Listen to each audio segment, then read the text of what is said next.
You're listening to the Open Books Podcast. Your next chapter starts now.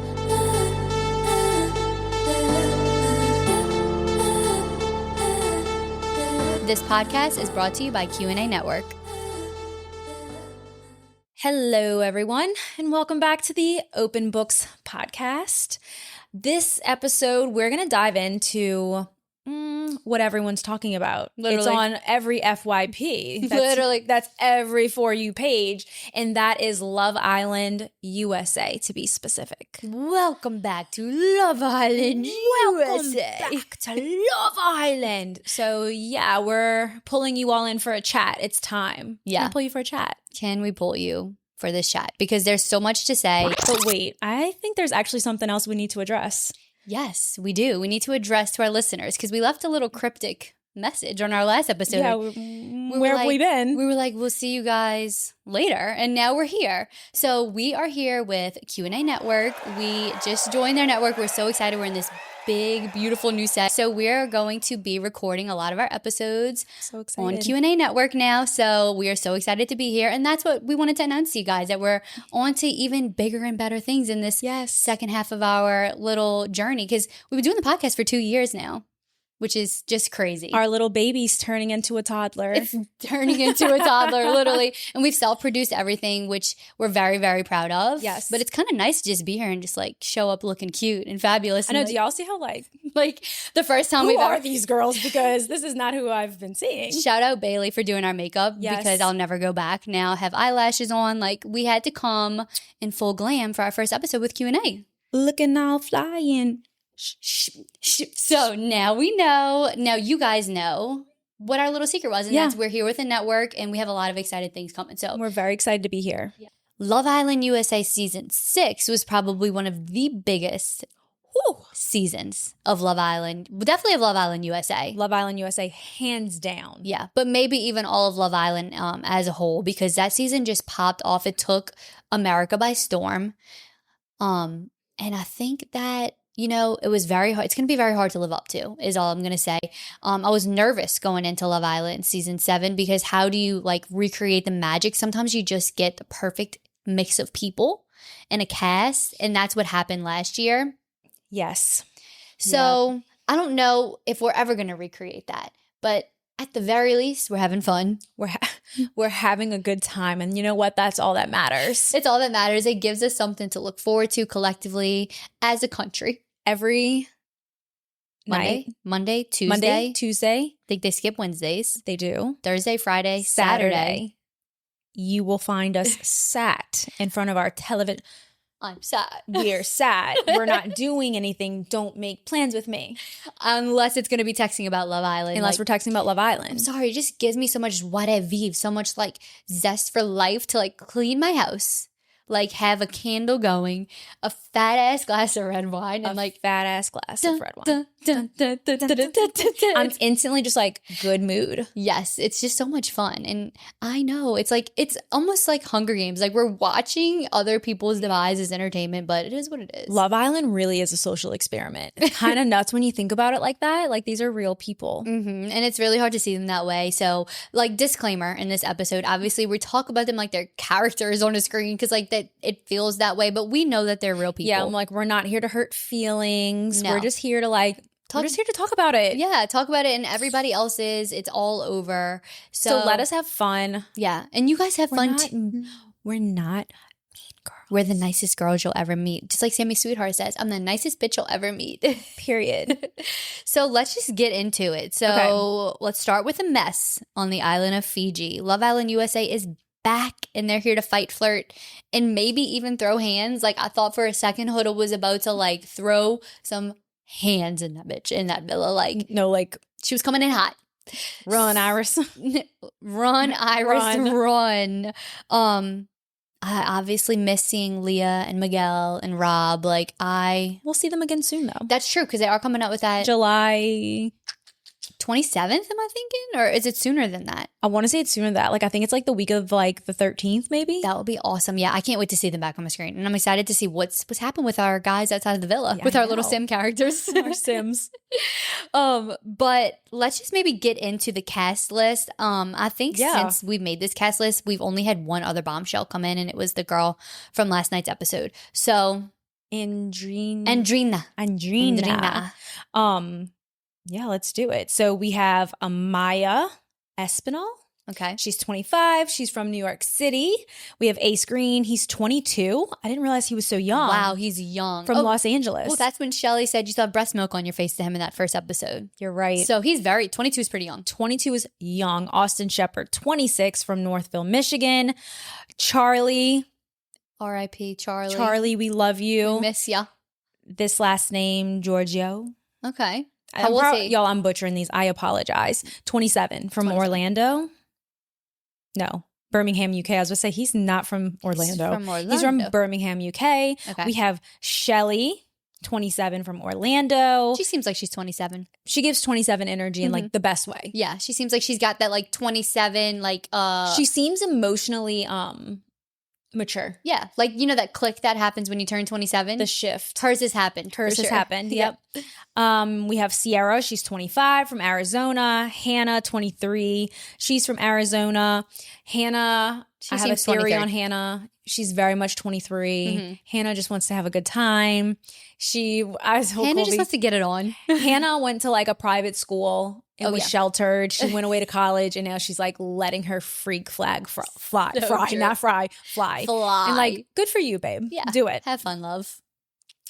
Huda, she's from North Carolina. She's 24. North Carolina. I didn't realize that. She didn't give North Carolina. She's 24. Okay. We have Iris. She's 25. 25. Baby 24? She's from 25. She's from LA. Jalen. J for J. Justice for Jalen. We love him. He's 27. He's from Georgia. That was his first time ever out of the country. He got a passport for this, and he was only there for 2 days. True definition of a sweet soul. He's the Pijam Justice for Jalen. We love him. He deserved better, but you know what? I think he's going to have like big things coming. Big things are coming for Jalen. This is just the beginning, the tip of the iceberg. Totally. Yeah, I agree with you. Up from here. We have Jeremiah, 25, from LA. Oh, Jeremiah. Nicolas. Mamacita. Mamacita. He's 24, from Jacksonville. I like Nick. He's too. grown on me. Olandria. Love. Olandria. She's 27. She's from Alabama. So she's also had the switch. She's had the switch. You can tell. Yep. That's why Shelly and Olandria are so drawn to each other. They've got the vibe. I love them. Me too. They're both just like so like tink. Yeah, they love are. Them. Pepe, 27. He's got the switch y'all, too. Please excuse me. What is happening? He's 27. He's had the shift. You can tell. He's from LA. Pepe from LA. And then we have Taylor. Taylor's 24. He's from Oklahoma City. He's our little cowboy. Can I just say that all of their ages track? And like, I know I'm sounding so high and mighty, like, oh, I can tell he's young. But like, as someone who's been through the different shifts, you know, you get one that happens around maybe like 25, but you're not all the way there. 27, you get this like epiphany. Like you just understand things more. You have another at 30. That's what I'm hearing. I'm close, you guys. I'm about to be 29. So I'm ready for my 30 shift. But that 27, I think, was the most significant shift I've ever had in my life. And you could tell who's had the shift. Yeah, I just had like a... That's or even flashback. I just had a brain blast. to that shift? To the shift. Yeah, like, oh, I remember. Yeah. Yeah, so we have some like pretty big points to touch on. Yeah. From the villa. From the recent episode. So we'll just kind of like go through the biggest things that have happened, and, you know, conversations will spurt off from there. The first would be, let's discuss Ace and Shelly. Because they have an interesting dynamic. Ace came into the show and immediately recognized Shelly. They apparently knew each other briefly, ? I was still a little bit like, They said they ran into each other outside of a club. And it was very unclear if they had a relationship after that. It said maybe they said they DM'd a little bit, but they never said if they like hung out. No, but there's so many rumors circulating like I'm in a lot of Facebook groups that are like reality TV where like people literally are just talking about Love Island. And there was a rumor that Ace and Shelley actually have a family together and they have a child, and this is all just to win and get the money. I don't think a child would be crazy. Crazy work. That's what I don't believe that. Work, especially for like the way that Ace was going so hard behind Jeremiah and Huda for being coupled up since day one. Yeah. I don't think I necessarily believe that. No. But the chase of it all kind of like made me feel bad for Austin, because I do think that Austin has like some stuff with him, but I do think he's like this genuine guy, and I think he really had feelings for Shelley. I think he likes Shelley a lot. And I think they had like a beautiful friendship that blossomed from their coupling. And I just wanted her to recognize that. Like, just admit he's your good friend. Like, but yeah, you know, it's probably hard for her. Him. Yeah, because she knows he's a good guy and he has good intentions, at least from what we can tell. You know what I mean? He seems really sweet. Yeah, she did not want to hurt his feelings. She was protecting that, I think.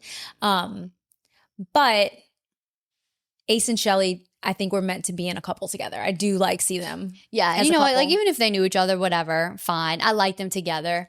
Yeah, it seems like they're just having a good time, though. Yeah, it does. It doesn't seem serious. The extent of what they might have known each other, it's like, I don't know. I have to believe that producers knew that they knew each other. Like, what are the odds? I'm sure there's millions of Americans and people from other countries that applied for this season of Love Island USA. What are the odds that this one person you met outside of a club is there? Like, I'm sure producers knew in some way that they might have known each other. Yeah, and I feel like we've seen that on previous seasons of Love Island. Like, absolutely. I think they do it on purpose. It's a little mess. Previously on Love Island. It's a little mess in the villa, and it's fun.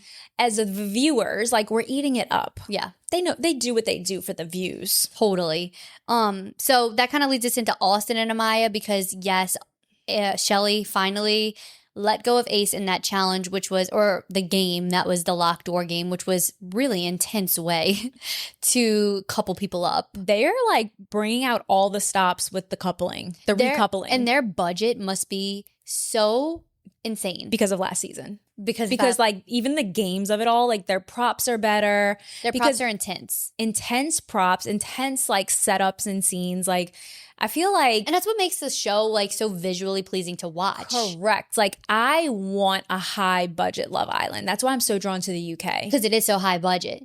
Yeah, like the neon lights, the neon signs, the beautiful scenery, the drone footage. Like, USA's catching up. They are. That last season really did them in. For sure. Austin and Amaya, you know...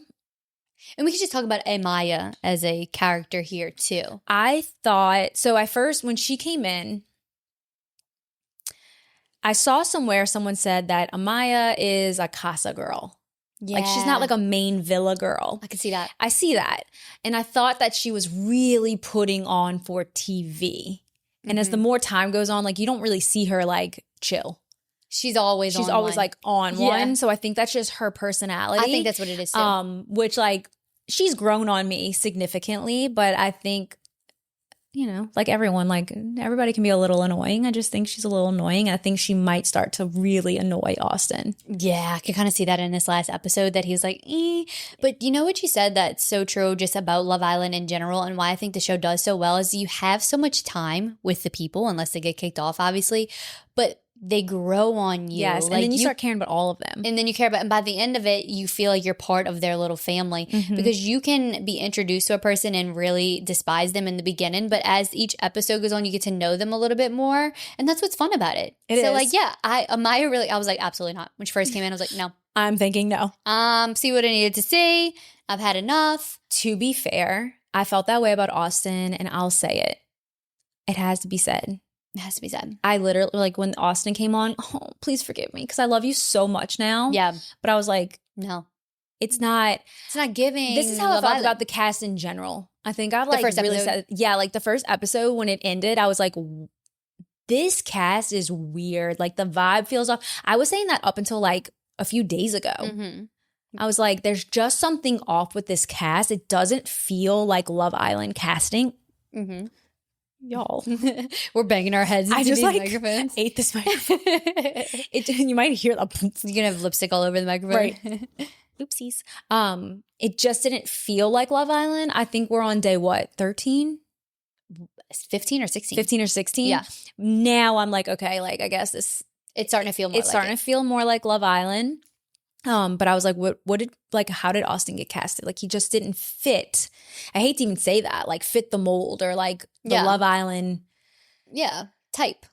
But I guess that's the beauty in Love Island. Like, everyone is the type for Love Island. And like, that's like, take it for what it is. Like, you are a perfectly molded person when you get casted on the show. Like, don't be mad at us. It's a cast. Like, that's what they've done. Exactly. That's what they've created. Thank you. Yeah. Yes. And so, but to go back to your point of like, by the end of the show, everyone has like grown on you. You've accepted their quirks. You've accepted their like more toxic traits. Like, you learn so much about them. You do. But Austin, I look at him like a little brother now. I'm like, don't hurt his feeling. Yes, that's someone's baby. Yeah. Don't hurt him. And when you think about anyone like that, you're like, aw, I know. That's someone's baby. That's someone's baby. I feel the same way about Austin. At first, I was like, absolutely not. And then I'm like, no. I really like him now. Yeah. Okay, next would be Huda. So let's talk about Huda, because there's a lot to break down here. Huda, as a character herself, and then Huda and Jeremiah. So the first thing we could talk about is Huda and mommy. I'm a mommy. The way she presents being a mother, I find a little bit strange. It's almost like she thinks she's the only mother in the world. And I think being on Love Island as a mom is a unique thing. You don't see it often. You don't. It might feel very isolating. Yeah. So I get why she is like, I don't know, thinks it's such a big deal as it is. And it obviously being a mom, huge deal. The biggest deal in the world. Correct. And so it's very fun to see all of the different ways she tells people. Obviously, number one is Huda and Nick. I'm a mommy. Mommy? I'm a mom. Mamacita. I also loved the moment between Huda and Sierra where she's like, Sierra, you don't know this. Everyone else in the villa knows this. It's going to be a big deal. I'm a mom. She's like, amazing. Amazing. She didn't give a fuck. No, like it's literally like people they don't care. And then Jeremiah, when, you know, this big reveal, she takes about 3 days to tell him she's a mom. She explains her reasoning behind that, which is that she wants him to get to know her for her and see if they can really form an emotional connection before she tells him this big thing. And we'll talk about whether we agree or disagree with that. I think it's a discourse around a lot of this. But his reaction, he's like, oh my God, oh my God, oh my God. Your mom? No, it like took his breath away. He was like, oh my God, oh my God. But to be fair, that is a lot of, I mean, we're two moms. That's baggage. It's beautiful baggage, but it's a lot for someone that's, I mean, they're all in their like some early 20s. Like that might not be like, you know, I don't think you go on Love Island thinking like, you're going to come out a father. Correct. You don't. And so that's where the discourse is, whether people agree or disagree. And people had this conversation with Jess from Love is Blind. I think she handled herself in a much different manner than Huda is, but it's like she also didn't want to tell people right away about her child. And whether or not that's fair, maybe it's not for us to say because we're not in that situation. But I'm just thinking for me, just for a logical standpoint, I feel like it's an easy way to scare someone because you do make them have this deep connection. And not everyone wants to have kids, number one. Fair. Completely fair. Completely fair. It is such a personal decision, such a big deal to be a parent to a child. Not everyone, especially, doesn't want to be a stepfather or a stepmother. And that is so okay. But I think Huda kind of set it up to where if Jeremiah said no, then it's like, well, then he's the villain. So it almost just feels like it's a little unfair. Correct. I agree with you. And I think that the way that she revealed it it was dropped like a bomb. It was. Whereas like Jess from Love is Blind was like, I'm telling you right now, like the most beautiful gift I've ever received was becoming a mom. And if that's something that you're not okay with, you're not my person. Okay. Like she like fine. Yeah, really let it out there and really like, I think to your point, like presented it in a different way. Now, who knows? I'm sure it's like really scary to admit that. I can also see where you like don't want to announce to the whole world that you have a daughter. I see that too. Mm-hmm. And I do believe like, yeah, of course moms can go on these shows. Like just because you have a kid shouldn't limit that. Personally, I couldn't leave my daughter for 6 weeks. For minimum 6 weeks. It's longer than 6 weeks. Yeah. Especially like a young toddler. Yeah. There's no judgment. I just couldn't do it. Right.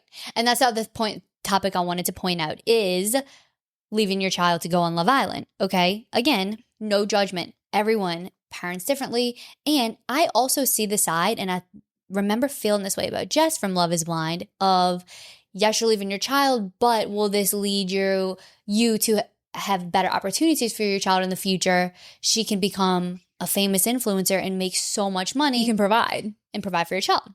However, the counter to that is, can you leave your child for 6 weeks with no contact? And maybe they're letting her talk to her kid, but either way, it's still just like, if an emergency was to happen, you're literally in Fiji and you're away from your kid. And you don't have your phone. I guess they could get in touch with producers, but like, it's a scary thought. It's still going to take you days to get back home. I need to FaceTime. I need to talk to you multiple times a day. I mean, we're here recording and we've checked on our children multiple times. And I can't sleep away from my kids. Like, I can count on my hand the amount of times that they've slept out. And I know that that's not every parent's way of doing things. But right, that doesn't mean we're better. No. It's just like how we operate. Exactly. So it doesn't mean she's right or wrong. It's just something to ponder. Something to ponder. So now that we pondered that, let's talk about Huda and Jeremiah, because they were hot and heavy very quickly. And a lot of people are accusing Jeremiah of love bombing Huda, which maybe in turn made her act the way she did, which was pretty insane. Quite literally crashed out multiple times. She crashed out, for lack of better terms. They're using that term so much, but like, it's a great term. It is. She's crashing out. She's losing her mind over Jeremiah. She's being very possessive. And the thing about Huda that makes her very like off-putting to me personally is not necessarily how she, got so attached to Jeremiah in the beginning. I could see how that happens in such like a intense environment when you're with this person 24/7. I could see you getting very attached quickly, but it's the way she speaks to him and speaks to other people in the villa. That is like, it is not okay. Girl, I'll die on that hill. That like, she wouldn't last a day in New Orleans, that's for sure. Talking to people like that, girl, are you out of your mind? Not gonna fly. Are you not gonna fly? Are you out of your mind? Like, and she's like, every bombshell that comes in, she's like, I don't like that bitch. I can just tell. You don't even know her. Her job is to come in and be a bombshell and to just. They always say this because I'm like, they would say, "Don't call me out of my name. You're speaking about me out of my name. Don't call me out of my name." Yeah, and like, it's an interesting phrase, but it really is true. It's true. Like, you don't talk to people like that. Don't call me a bitch.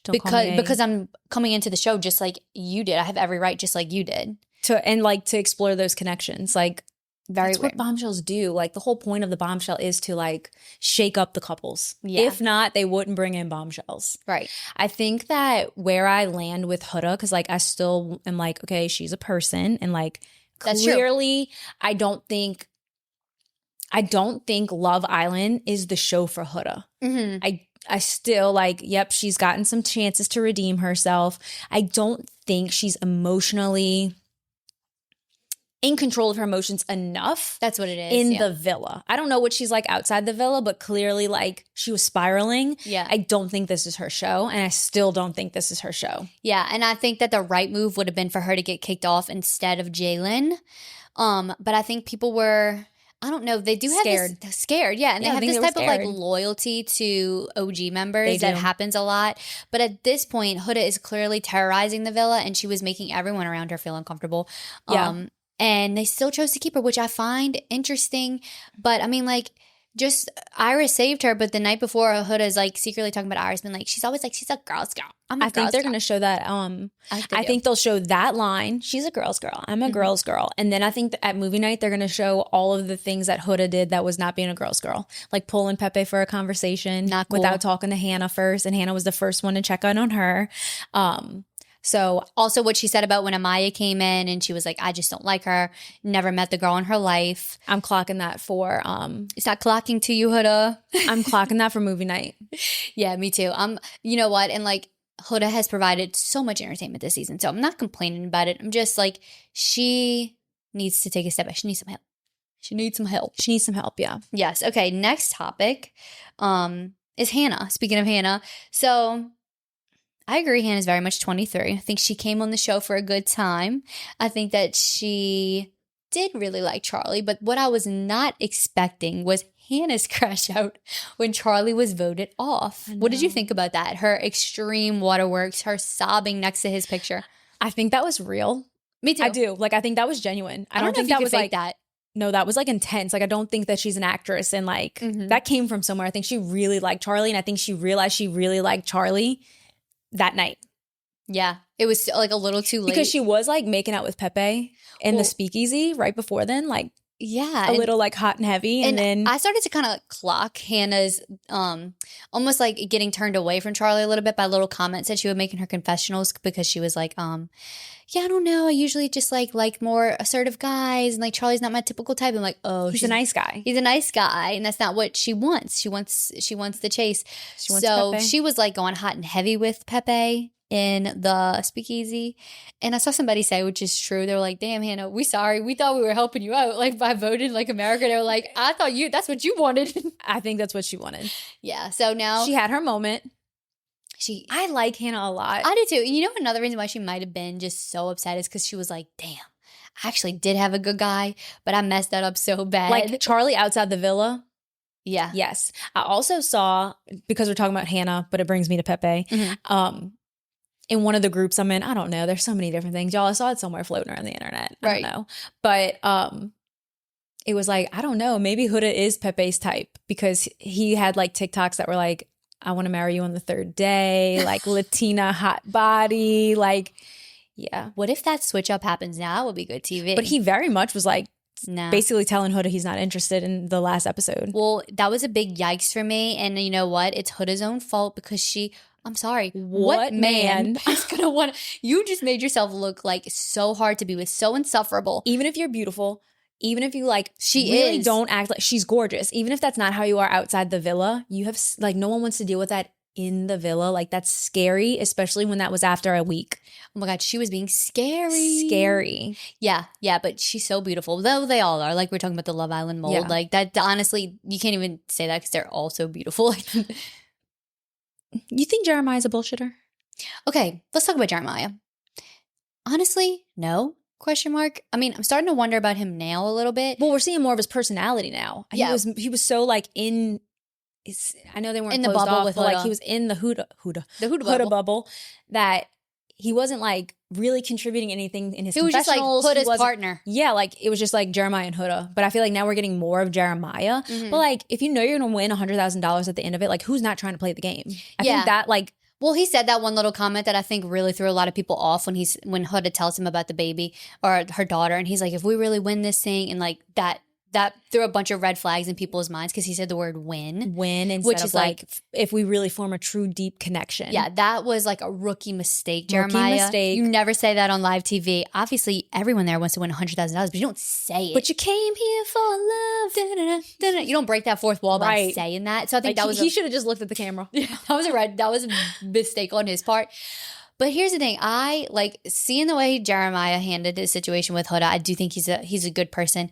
I think that he tried his best to handle her crazy, and like, I hate to call women crazy, but she was acting crazy. Okay, I'm not saying she is crazy. Have a good life. Yeah. And then she literally, before the door recoupling, told him like, don't talk to me. Don't effing talk to me. Don't talk to me. So of course he's going to pick Iris. Like, she just was insufferable. The pancakes. He couldn't do anything right. And I think that her all of a sudden switching up on him, telling him that he's a liar, he played in her face, he did her dirty.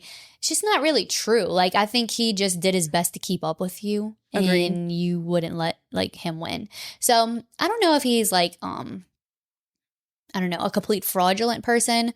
I just think that he probably is here for the game, and he got caught up with like the worst situation possible. Yeah. But well, I guess we'll see like where things go.